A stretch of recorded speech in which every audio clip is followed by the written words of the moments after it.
جودي. شطة نار شطة نار شطة نار. الطبلة من كل حتة من طبل. اسمها بصي. الله جودي. لا انا مش عارفه اكل كده لما استنى لما يبرد طبعا. بقول لكم جملتنا الشهيرة. ايه؟ بقول لكم جملتنا الشهيرة. السلام الله بص الدخنه طالعه عامله ازاي. اوعى وشك. بسم الله الرحمن الرحيم. وحبايبي ام حسين الغاليين، هنبدا النهارده الفيديو بتاعنا بالصلاه على النبي. اللهم صل وسلم وبارك على نبينا محمد وعلى اله وصحبه اجمعين. هنعمل ايه النهارده يا حبايب قلبي؟ بما ان الدنيا ساقعه بقى، كل سنه وانتم طيبين، وبقالنا كتير قوي قوي ما عملناش الاكله ديت. هنعمل عدس بعدس اصفر. هنعمل عدس يعني. اللهم صل على النبي. مساء الفل عليكم حبايبي واصدقائي واولادي واحفادي. اشوفكم على خير ان شاء الله، ويا رب الاكل اللي انا اعمله النهارده يعجبكم. صلوا على رسول الله. غسلتها ومقطعاها مكعبات. بطاطساية. مكعبات. طب ايه ده بالنسبه للعدس. ومعانا نص كيلو عدس مغسوله اهو، احطه هنا مع البطاطس. نص كيلو عدس معايا بطاطسايه كبيره مكعبات. هنحط شويه جزر مبشور اهو. طبعا ده الجزر يا جماعه، انا بقول لكم ايه والكلام ده. زودي ميه بس يا سوس. اللهم صل على النبي. هننزل بقى يا جماعه بقطعه توم اهي، حوالي مثلا راس توم. صح عليك. معانا بص طماطم في العدس كله.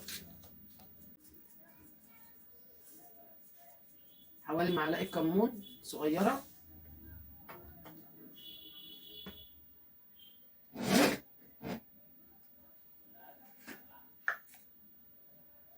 حوالي معلقه ملح وندوق. بعد كده ندوق بقى التوم.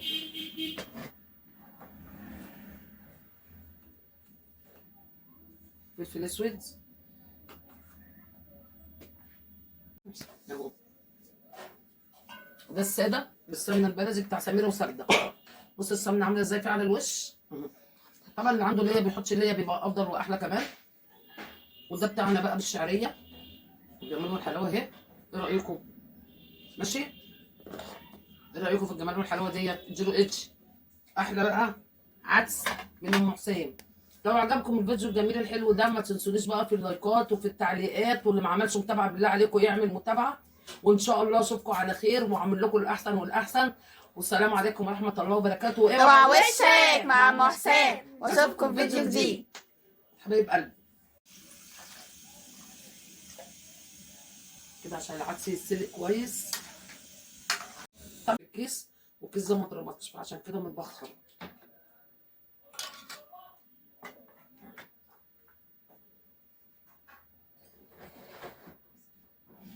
بسم الله الرحمن الرحيم. عامل ازاي؟ بصوا الجمال والحلاوه. ليلة عيده يا رب تبارك تبارك وتزيدوا. يا رب تبارك يا رب ما يدلقش العدس ويتكب. يا رب تبارك وتزيدوا العدس الليلة. بصوا يا جماعة ليلة عيده. ايوه يا سوسو، احلى سوسو. بصوا الشعريه اهي. بصوا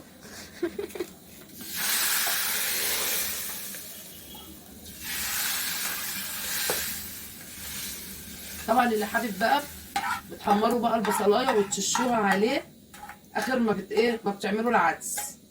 تعملوا له تقليه بصلايه وتروحوا ترشينها عليه. حلوه دي حلوه دي. بس انا التكايه الاخيره دي انا ما بحبهاش. انا بقول لكم يعني، بقول لكم هو ممكن تعملوا ايه. ده العدس ابو شعريه عليه السمنه بتاعته وهي حطيتها اللي انا عملت فيها الشعريه. في ايه بقى؟ العدس ده الساده بتاع سميره، مش عايزه فيه شعريه ولا حاجه. فهنعمل ايه؟ وكده اتعمل. نحط له بقى معلقه سمنه بلدي. بصوا بقى التكايه ديت اهي سمنه بلدي لايه؟ للعدس الساده. تنزل فيه كده ومنتهى الجمال. يا رب تبارك يا رب ادري حلة العسل مش عارف مش اهو ده الساده بالسمنه البلدي بتاع سميره وسرده. بص السمنه عامله ازاي في على الوش. طبعا اللي عنده ليا بيحط ليا بيبقى افضل واحلى كمان. وده بتاعنا بقى بالشعريه الجمال والحلاوه اهي. ايه رايكم؟ ماشي؟ ايه رايكم في الجمال والحلاوه ديت؟ اديله اتش. احلى بقى عدس من ام حسين. لو عجبكم الفيديو الجميل الحلو ده ما تنسونيش بقى في اللايكات وفي التعليقات، واللي ما عملش متابعه بالله عليكم يعمل متابعه. وان شاء الله اشوفكم على خير واعمل لكم الاحسن والاحسن. والسلام عليكم ورحمه الله وبركاته. اوعى وشك مع ام حسين، واشوفكم في فيديو جديد. حبايب قلبي.